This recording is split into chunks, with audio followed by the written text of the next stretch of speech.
Bismillahirrahmanirrahim. Assalamualaikum warahmatullahi wabarakatuh. Waalaikumsalam warahmatullahi wabarakatuh.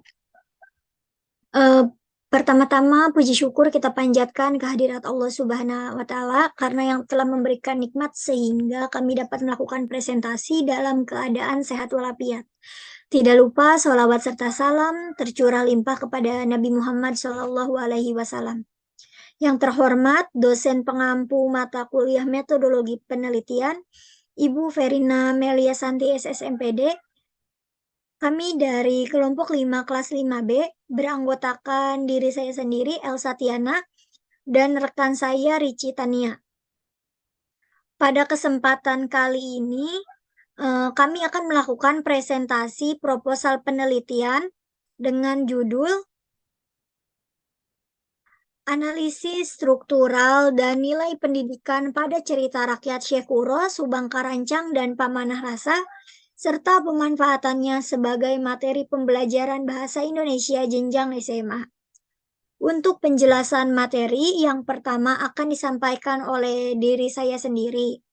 Di sini yang pertama ada latar belakang. Adanya arus globalisasi membuat perubahan tingkah laku dan karakter pada remaja yang memberikan dampak negatif, khususnya pada remaja. Diperlukan kesadaran mencegah berkembangnya perilaku negatif generasi remaja. Salah satunya dapat dilakukan dengan penguatan karakter.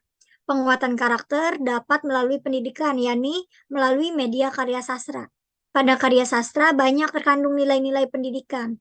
Namun sayangnya saat ini cerita rakyat kurang diminati generasi muda karena generasi muda lebih menyukai bermain gawai yang lebih mudah diakses dan menyenangkan. Agar nilai-nilai pendidikan pada cerita rakyat dapat sampai kepada generasi remaja secara luas, hendaknya perlu mengetahui dan mendalami nilai-nilai yang terkandung di dalam cerita rakyat secara keseluruhan. Cerita rakyat dapat dijadikan sebagai materi ajar dalam pembelajaran. Materi ajar dianggap sebagai cara efektif untuk mempermudah penyampaian terhadap generasi remaja. Fenomena di ataslah yang menyebabkan pentingnya kesadaran di kalangan akademik untuk lebih berupaya dalam memperkuat karakter dan memperhatikan kelestarian cerita rakyat, khususnya yang ada di sekitar tempat tinggal. Kemudian selanjutnya ada identifikasi masalah.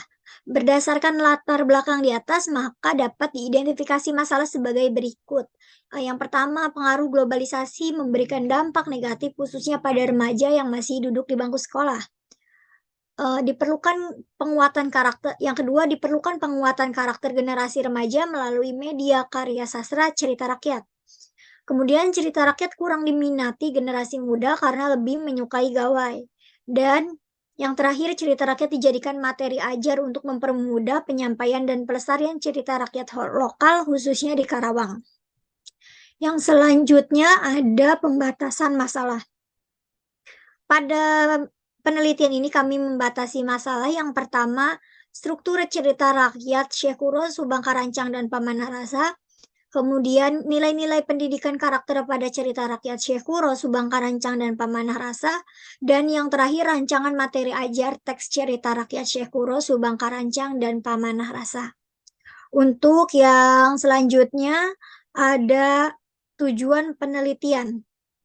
Tujuan penelitian yang pertama ada mendeskripsikan unsur tujuan penelitian, ada, mohon maaf, untuk yang selanjutnya ada rumusan masalah. Rumusan masalah yang pertama, bagaimana struktur cerita rakyat Syekh Kuro, Subang Karancang, dan Pamanah Rasa.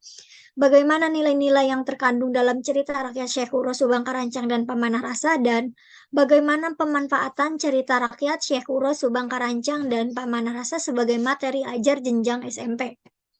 Untuk selanjutnya ada tujuan penelitian. Tujuan penelitian yang pertama mendeskripsikan unsur intrinsik pada cerita rakyat, yang kedua mendeskripsikan nilai-nilai pendidikan pada cerita rakyat, dan yang terakhir mendeskripsikan pemanfaatan cerita rakyat sebagai materi ajar bahasa Indonesia di sekolah menengah. Selanjutnya ada manfaat penelitian. Manfaat penelitian terbagi menjadi dua, yakni manfaat teoretis dan manfaat praktis. Manfaat teoretis yakni diharapkan penelitian ini mampu berkontribusi dalam menyumbangkan pikiran melalui sastra lisan, terutama cerita rakyat. Dan penelitian ini juga diharapkan sebagai bahan pengetahuan, pembelajaran, dan teori-teori sastra yang dijadikan bahan pertimbangan terkait subjek penelitian cerita rakyat Syekh Kuro Subangkarancang dan Pamanah Rasa.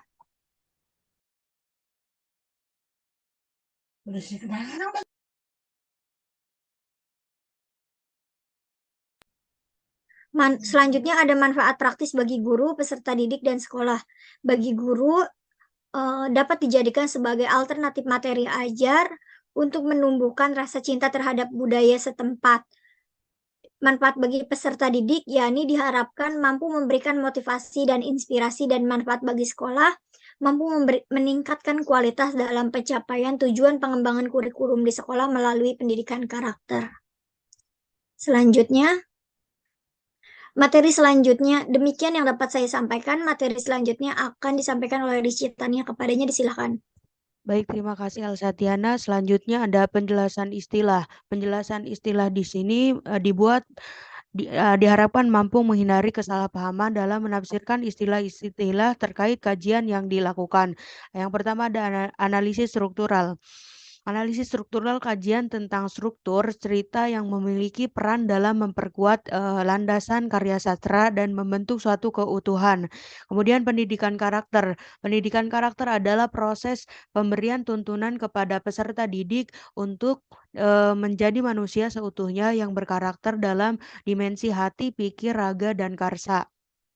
Cerita rakyat merupakan cerita yang tersebar secara turun-temurun dan berkembang di tengah-tengah masyarakat serta termasuk ke dalam bagian dari folklore lisan. Selanjutnya ada bahan ajar. Bahan ajar merupakan materi pembelajaran yang disusun secara sistematis untuk membantu mempermudah proses dalam pembelajaran. Selanjutnya ada tinjauan pustaka. Tinjauan pustaka yang pertama cerita rakyat. Menurut Endraswara dalam Firdaus DKK tahun 2013 di halaman 40, cerita rakyat memiliki berbagai variasi, di antaranya legenda, mitos, dongeng, dan fabel. Cerita rakyat merupakan salah satu karya sastra yang berhubungan dengan sejarah dan sosial budaya masyarakatnya. Cerita rakyat muncul dan berkembang di suatu daerah yang biasanya menceritakan asal-usul atau legenda di suatu daerah. Selanjutnya pendidikan karakter. Pendidikan karakter menurut Jamaluddin tahun 2014, pendidikan adalah usaha yang dilakukan oleh orang atau sekelompok orang untuk menjadi dewasa. Selanjutnya ada bahan ajar. Bahan ajar menurut Kurniawati tahun 2009 dalam Maulana, bahan ajar harus disesuaikan dengan kebutuhan siswa yang telah diatur dalam kurikulum. Nah, selanjutnya ada kerangka berpikir mengenai penelitian ini, diantaranya kurang lebih seperti ini: analisis data, kemudian kajian struktural, nilai-nilai pendidikan yang ada dalam cerita rakyat. Di dalam kajian struktural diantaranya ada tema, tokoh, dan lain-lain. Kemudian nilai-nilai pendidikan yang ada dalam cerita rakyat ada nilai moral, religi, dan sebagainya, dan lain-lain. Kemudian dibentuklah kemudian menjadi bahan ajar. Selanjutnya ada penelitian yang relevan.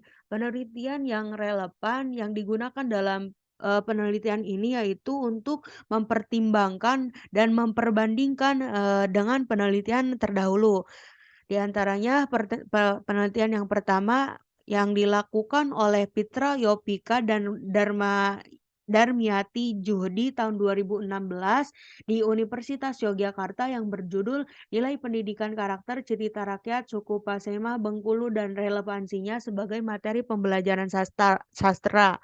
Dan yang penelitian yang kedua dilakukan oleh Nurmansyah, Tri Agus Maulana, Edi Suryanto, Andayani tahun 2018 di Universitas 11 Maret yang berjudul Analisis Struktural dan Nilai Pendidikan Cerita Rakyat serta Relevansinya sebagai Bahan Ajar Bahasa Indonesia di SMP. Yang selanjutnya ada penelitian yang dilakukan oleh Ahmad Abdul Karim dan Siti Farida di tahun 2016 yang berjudul Transformasi Cerita Rakyat Ronggeng Rawagede ke dalam Siniar Materi di balik Ronggeng Karawang. Selanjutnya ada metodologi penelitian. Metode yang digunakan dalam penelitian ini yaitu metode kualitatif deskriptif. Adapun pendekatan yang dilakukan di dalam penelitian ini yaitu pendekatan strukturalisme. Selanjutnya ada teknik pengumpulan data. Teknik pengumpulan data yang diperoleh dari hasil wawancara, observasi, dan pengambilan dokumentasi yang kemudian dideskripsikan menjadi unsur struktural. Selanjutnya ada instrumen penelitian. Instrumen penelitian dalam penelitian ini yaitu diantaranya ada pedoman wawancara, pedoman analisis struktural cerita rakyat, dan pedoman nilai-nilai pendidikan karakter. Selanjutnya ada analisis dan tahapan penelitian.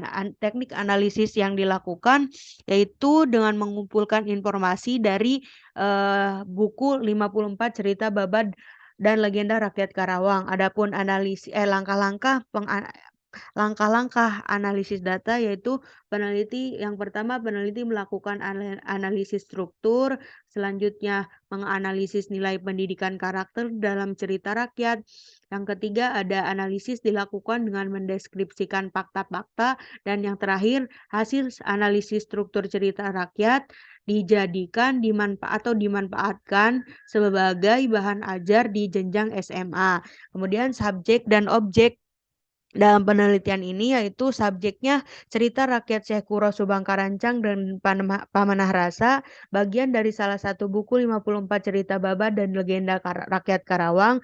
Adapun objeknya yaitu analisis struktural dan nilai-nilai pendidikan karakter. Nah, selanjutnya ada daftar pustaka. Gaya penulisan dalam daftar pustaka yang kami buat yaitu format gaya penulisan APA, American Psychological Association. Di antaranya ada banyak daftar pustaka yang kami gunakan, tetapi hanya mencantumkan 3 saja. Demikian yang dapat saya sampaikan. Saya kembalikan kepada Elsa Tiana. Baik, terima kasih kepada Rich Tania yang telah menyampaikan materinya. Demikian penyampaian materi yang kelompok kami sampaikan. Mohon maaf apabila terdapat kekurangan. Wassalamualaikum warahmatullahi wabarakatuh. Waalaikumsalam warahmatullahi wabarakatuh.